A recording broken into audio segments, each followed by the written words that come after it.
So then, next, some class flavor, interesting things. Yeah. So basically, there's a community council post about accessibility ideas for deaf players, where it's just noted that if you're, if you can't hear voice chat and you have to rely on in-game chat, and somebody is a void form shadow priest, they'll be speaking in Shathyar, which you probably can't speak. Mm-hmm. So that's obviously a problem. From an accessibility point of view, because people who are deaf, they're not going to be able to use voice comms. They'll have to be, typing, looking at the screen. So when all of the text from a Shadow Priest comes out jumbled, then that's not particularly helpful. And essentially, to do a long story short, Blizzard's current thought is to make Shathyar opt in rather than opt out, and to do it via a glyph. I think I probably would have kept the flavor by default, but given people the glyph for that option. Yeah. But it is what it is. Ultimately, I think a good thing, good accessibility thing. Important the game can actually... Because it's not just ticking those boxes.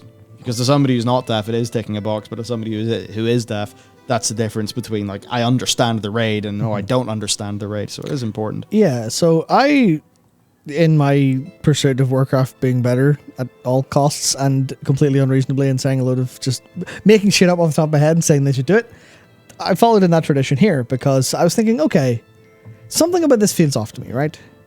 Because my immediate emotional reaction was, class fantasy's gone, it's dead.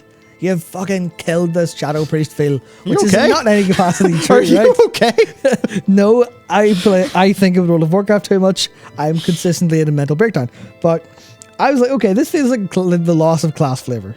And in World of Warcraft, that's the last thing they should be doing. The last thing they should be doing is saying, oh yeah, this thing, it felt cool, get rid of it because, and I don't mean this in a disparaging way, but it is a reasonable minority of players who have this problem. And I think accessibility is extremely important, and there's a whole debate about the opt-in, opt-out thing. But to me, ultimately, this could have been an opportunity. Obviously, we have limited resources of development to worry about, and they're all working on Dragonflight. But to me, I was just thinking, imagine, right? You log in, and, either it's in the Legion sense of someone comes up to talk to you, or it's just a pop-up quest or something, or anything along those lines. Maybe it's just a little, a whisper from the void going, is this all getting a bit too much to you? And then you could have this in full entire class quest.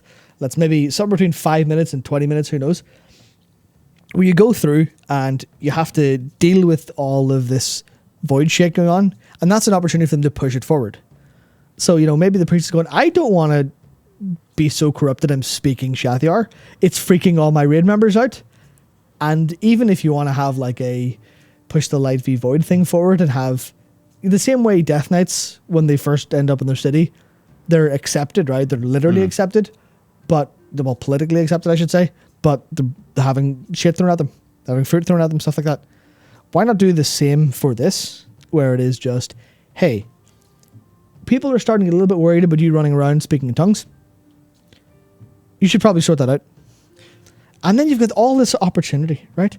Because you've got this whole, just the possibility of dealing with some of the Void history, some of the Twilight history, some of the Twilight's Hammer, maybe some stuff with the Tide Callers over in Stormsong Valley. You could an opportunity to run through that and make it feel like a part of the game, as opposed to just, that's a cliff. So that's true. Yeah. But yeah. I do disagree that it's a good idea. Okay. It's a good idea in a world where there are infinite resources. Yes. But in a world where there are not infinite resources, I don't think it's an efficient allocation of resources given the other issues and opportunities that there are to solve things within the game. Yes. So I don't think it's worth the opportunity cost. And therefore, it needs to be a pragmatic fix for the issue, therefore, Cliff. Yeah, it could have been content and also do this, if you follow. It could have been. Yeah. But the same, because a development hour is a development hour. Yeah. So if it went into this, then it wouldn't go into something else. That's the and problem. Whatever the something else is probably more important. Yeah, that's where I think because obviously you follow that logic to its extreme, you never make anything for an individual class, individual race ever again. True, but you do need to think about opportunity cost. Yeah, of course. This was literally just me going, man, this would have been cool.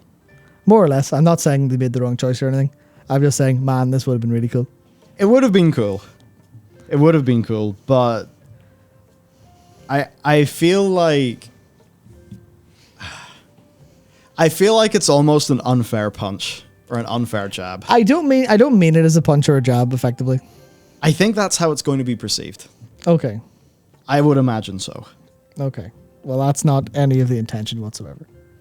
It's just what. I think it's like in an MMO, it's infinitely easy to find missed opportunities. Of course, yeah.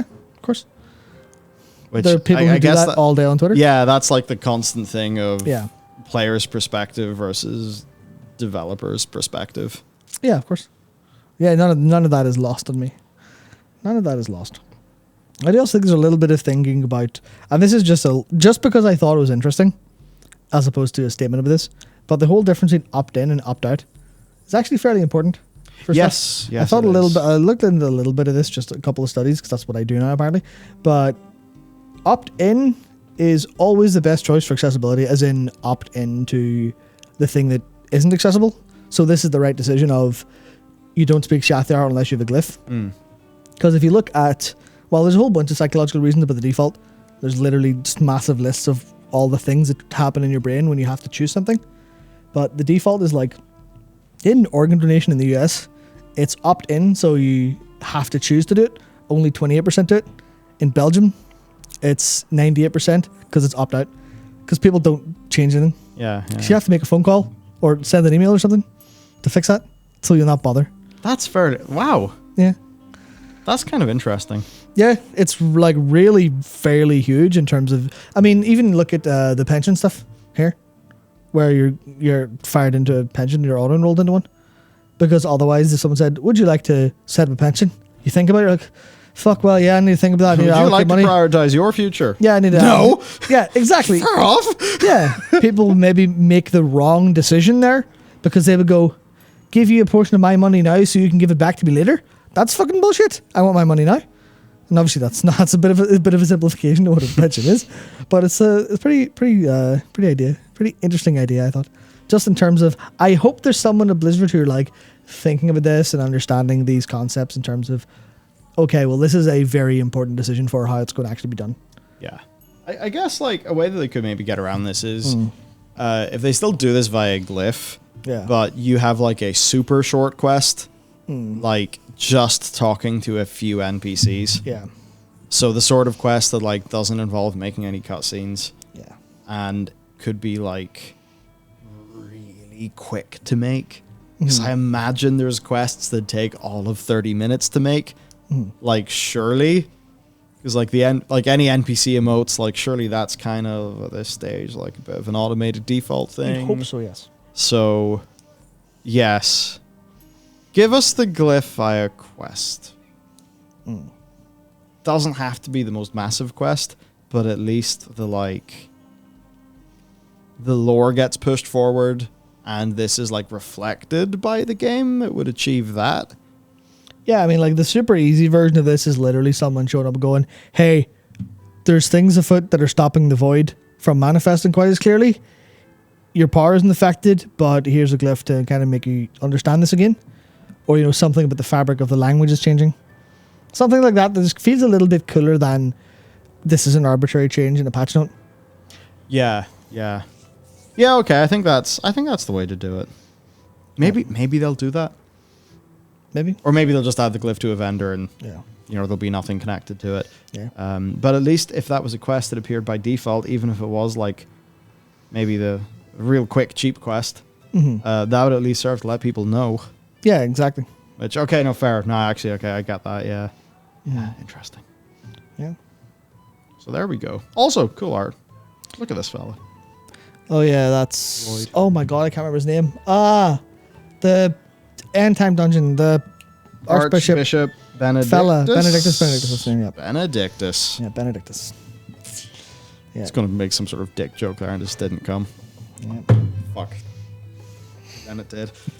Oh, God damn it. Very good, very Fuck me. good.